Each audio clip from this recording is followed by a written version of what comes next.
Sabi nila, ang ating mga lolo't lola ang siyang pundasyon ng kahapon at tulay ng hinaharap.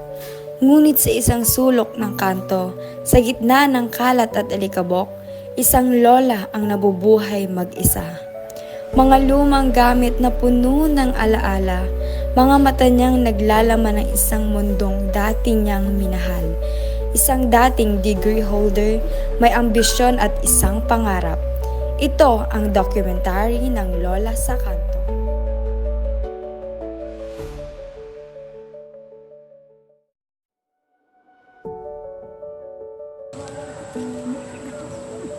Narito po tayo ngayon upang matunghayan ang buhay ni Lola Rosita Mendoza o mas kilala bilang Lola Sitas.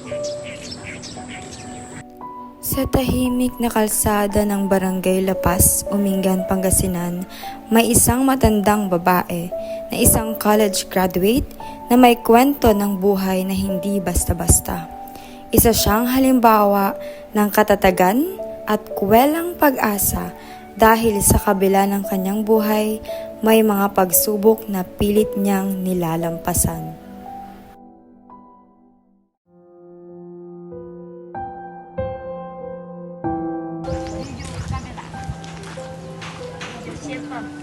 Good afternoon, Ante.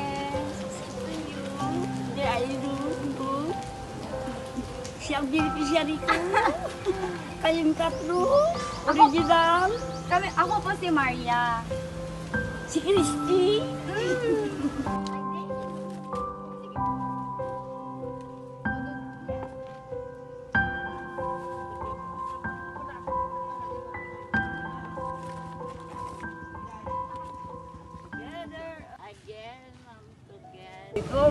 Ante, dito kayo natutulog? Ako po. Ako pinatungki. Ano po tinutulugan nyo? Yung punan, sinapsap naman to. Yung punot, nagtitindrong kami magtaman sa panaginip. Ante, matagal na kayo nakatira dito? Opo, Kristal. Hindi eh. 2 dekada na simula nang tumira si Lola Sitas sa tabi ng kalsada. Isang maliit na espasyo, isang papag at isang manipis na foam o gutsyon. Iyan ang kanyang tinatawag na tahanan.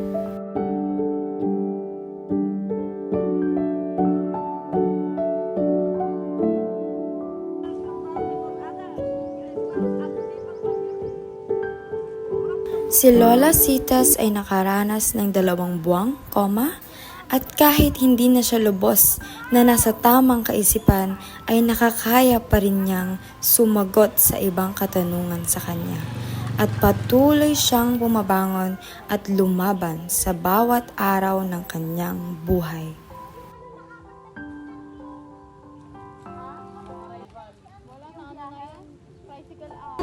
Commerce, graduate po kayo? Opo. May picture po kayo no? Apro, binatungki. Mayroon. Kasi, Nasaan po yung picture nyo? nag-aral ako noon, 25, 30. Saan po kayo nag-aral? Sa Yupang, UP, ay sa Nagupag. Saan po kayo kumukuha ng pagkain? Tama, mumula. Doon sa picture. May pension po kayo? Yes, Saan po galing yung pension nyo, Ante? yung nagtrabaho ng bang, saka kumpanya. Ay, nagtrabaho po kayo sa bangko at sa Oo. kumpanya. Ilang taon po kayo nagtrabaho? Mga 10 years. Ilang taon po kayo nun? 30. 31, 35. Hindi ako nag-graduate. Bago pa man niya natatamo ang kanyang kalagayan ngayon, nakapagtrabaho si Lola Sitas ng 10 taon sa bangko, patunay ng kanyang kasipagan at determinasyon.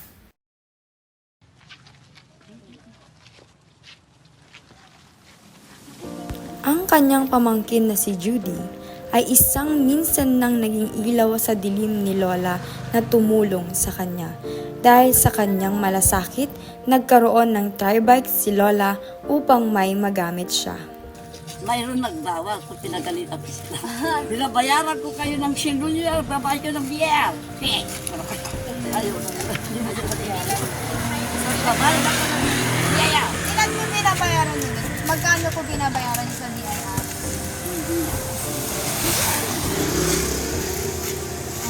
May titulo po kayo dito. Mga lupa. May titulo po kayo ng lupa. Yun nga yung tapos sa attorney. Kailan po kayo nasunugan? And 2000, nakaito na naman. Next na naman. Huwag mo na i-post. 20 ata yun. At binigyan ako ni Tribisas ng kwan. Ng ano, ng 5,000 pumunta ako. Nung umalis na ako, oy, teka muna ba binigyan ako ng wala pang bag noon, mga paper bag. Ngayon, yung paper bag, mga damit. Nung sumakay ko ng jeep na pauwi na dito, ayun. Ay, ano ba, saan ka galing? Sa permission, susunugan ako, binigyan ako ng 5,000. Tignan na namin yung binigay. Kinalkal nila yung paper bag pa, wala pang babag noon. Paper Sino bag. pong kasama niyo dati? Ako naman, di ba? Nabanggit ni Lola Citas na may taong nasunugan siya. Ngunit sa kanyang pagbagsak, may mga kamay ring sumalo at tumulong. Isa na rito ang nagbigay ng financial assistance mula sa Congresswoman ng 6th District na siyang proud na kwento ni Lola Citas kung paano niya nakuha ito. Ate, anong kinakain niyo? Ang kinakain ko, mga isa billionaire, kanin at saka fried chicken sa panaginip. Ay, Sa gitna ng hirap, hindi nawala ang kanyang kakayahang tumawa. Dahil sa hirap ng pamumuhay niya, may mga taong nagmamalasakit na nagbibigay ng pagkain sa kanya at pinakita nito ang isang sako na may lamang nakalata, nakaplastik at iba't ibang mga pangangailangan niya na galing sa iba at ayuda na natanggap nito.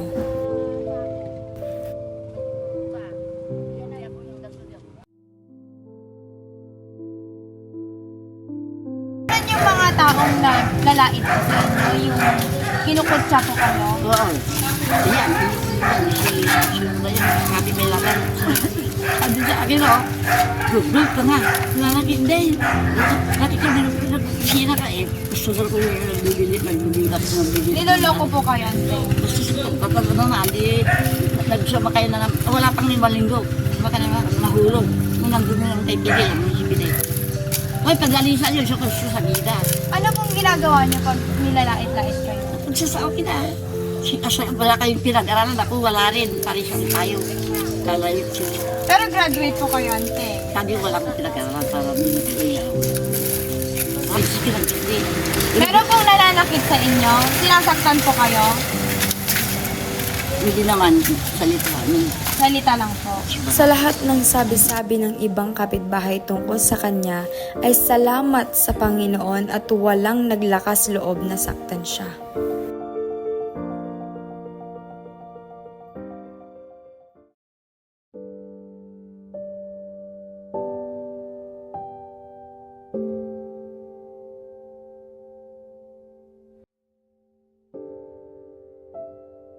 Ako? Gumaganda na rin. Nakita niyo ba? Pinakita sa akin. Si Christy, pala, binigyan ako ng dami ni Christy. Nakita mo? Oo. Hindi pa sinusunod. Nakita po namin suot niyo. Oo. Binigyan ba ako? Ang ganda sabi niya. Ang ganda ko sabi niya. Sabi yung mga pulis. Pero, Ante, kung meron kayong hihilingin, ano po yun? Ano pong wish niyo? Praise. Praise the Lord. Hallelujah. Wala. Pagpupunta ako sa lahat, Lord, pagpawala lahat ng kasalanan ko. Yun ang dasal ko, Lord. Yun lang po yung wish niyo, Lola. Oo. Kasi natikpan ko na lahat ng buhay, alamaan. Kaya nakapag-aral ako, sa domisila ako, nagtanong ako, nagpapala akong lupa. Hanggang ngayon, nagtipensyon ako. Kaya praise the Lord, hallelujah. Kung di ikaw, wala akong ganitong buhay. So, blessed po kayo, Lola. Ah. Blessed po kayo. Oo. God bless you, Lord. Jesus, Panginoon, Kristo. Hindi, alam mo na. Masaluwa ko ako. May pakatulong. Dati-dati. Nag-pray po kayo bago matulog. Nag-pray po kayo bago Well, matulog. hindi may lang sa eskwela ka. Nag-liburan. Ay na, iba pa yung liburan. Wala ka karoon ka sa lima.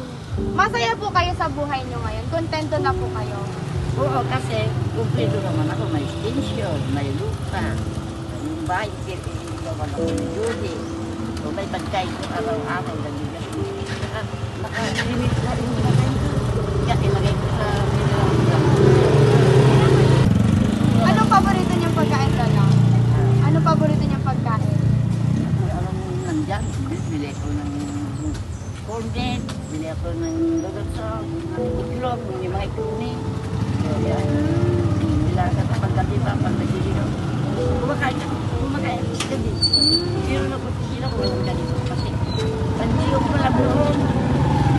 Dahil sa kondisyon nito, minsan hindi maayos ang usapan. Sa bawat tanong, may iba't ibang sagot, palatandaan ng kanyang mga pinagdadaanan. Pero sa kanyang puso, ang pananampalataya ay nanatiling matatag.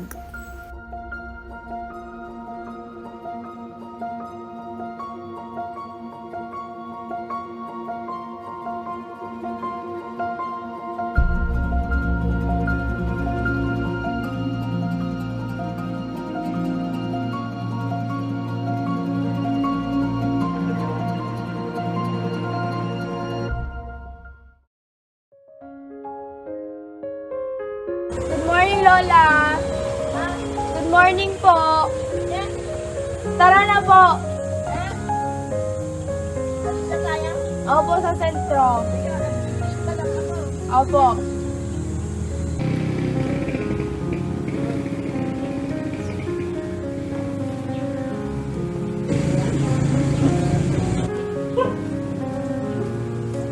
Bago pumasok sa simbahan, sinisigurado ni Lola Citas na handa ang kanyang tri-bike.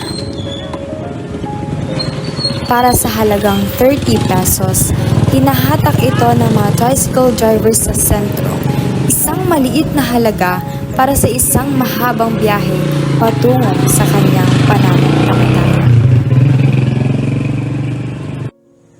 Lola, ready na kayo? Ready na kayo? Hindi ba, yung magpangalan. Magpantalong pa ako.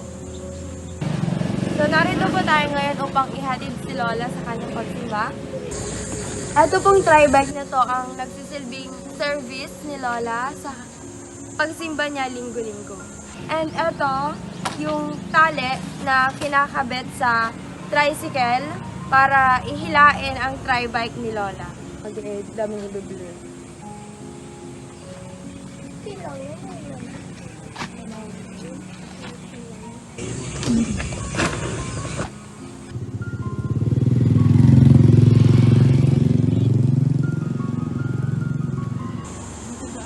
Hindi ko kailangan para... Sana kung blank.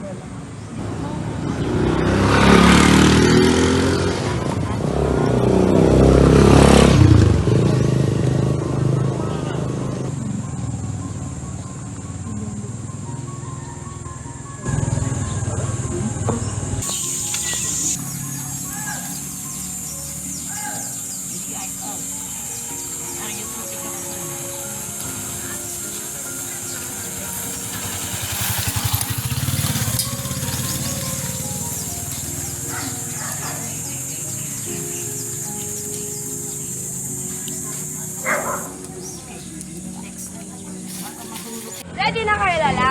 Okay na. Ready na namin kayo, Lola? Oo, tapos punta ka dito sa silong. Lagi kayo nag-ano, Lola? Nagbukod ng tricycle? Nagbabayad kayo, Lola? Bintang. 30, Lola? Dahil sana.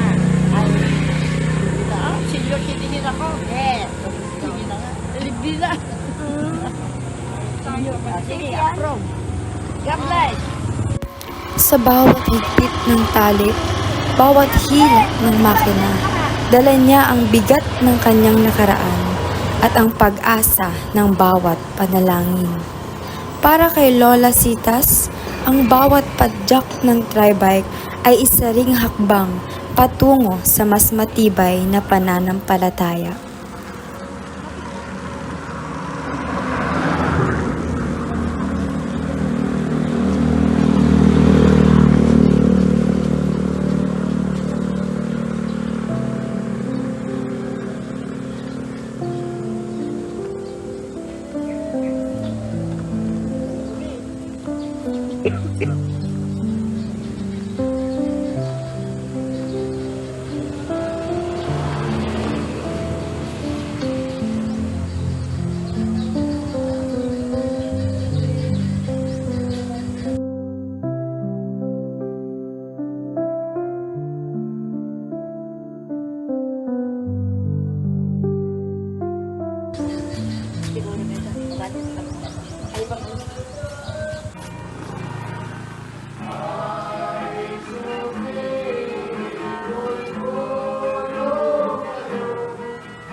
Si Lola Citas ay hindi lang basta tagapakinig. Siya ay isang espiritista. Malalim ang kanyang pananalig sa banal na espiritu at ang paniniwalang may lakas ang kanyang pananampalataya na gabayan siya sa kabila ng kanyang kalagayan.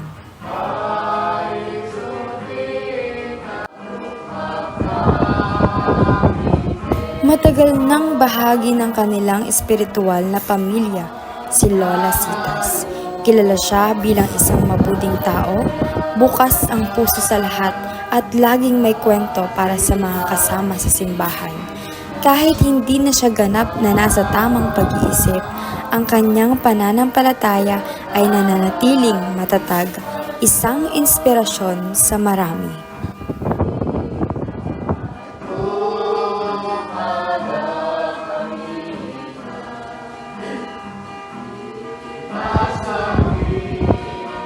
Kailan na po ba kayo nagsisimba dito sa sentro po? Matagal na. Ilang taon na po? Wala pa ako sa sinapupunan ng nanay ko. Naipapasok na ako dito. Gano'n nyo na tagal nakikita nagsisimba si Lola? Sa Lola Citas po. 2002. Nung ako yung nailuklok na presidente dito sa church namin. 2002. Hanggang ngayon. Ano pong mga ginagawa ni Lola pag nandito po siya sa sentro? Nakikinig ng mga salita ng Diyos. Hindi Ganon. naman po ba siya nanggugulo? Ay, hindi. Mabait po si Lola. Oo, kasi sinasabi nila sa akin na hindi na daw dapat magsamba dito. Sabi ko, kailangan magsamba siya para maipakita sa kanya yung kapangyarihan ng Diyos. Paano po makipagsalamuha si Lola sa ibang tao? Mabait. Magaling makitao. Matulungin. Thank you yung ano nilinda niya. Hindi na po. Sige na. Hindi na po. Sige. Hindi na po. Ay, buli ka ng nilinda na. Hindi po ante. Hindi na po ante. Hindi siya palaaway. Opo. Hindi po siya nakikipag-away. Hindi. Maliban lang kung talagang siya yung awayin. Tapos palakwento. Ano pong mga kwento niyo po madalas? Madalas yung mga pinupunta niyang occasion na binibigyan siya ng pagkain. Kasi nag-iisa na siya sa buhay. Ang aming section ay nag-abot na rin ng konting tulong kay Lola Citas bilang pasasalamat sa kanya. Ante kami yung ano, yung nagbibigay ng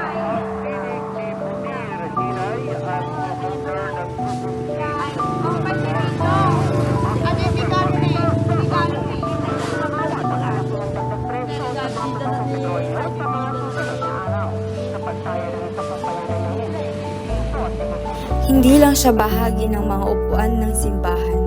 Siya ang puso ng kanilang pamayanan, isang paalala na ang pananampalataya ay hindi nasusukat sa kalagayan ng isip, kundi sa tibay ng puso.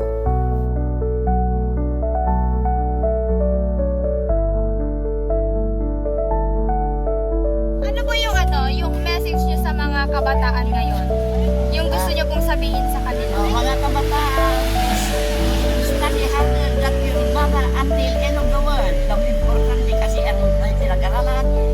mananakaw. Ang lupa at bahay mananakaw, ano. Kaya ang pinag-aralan, ang ilirog daw hindi mananakaw.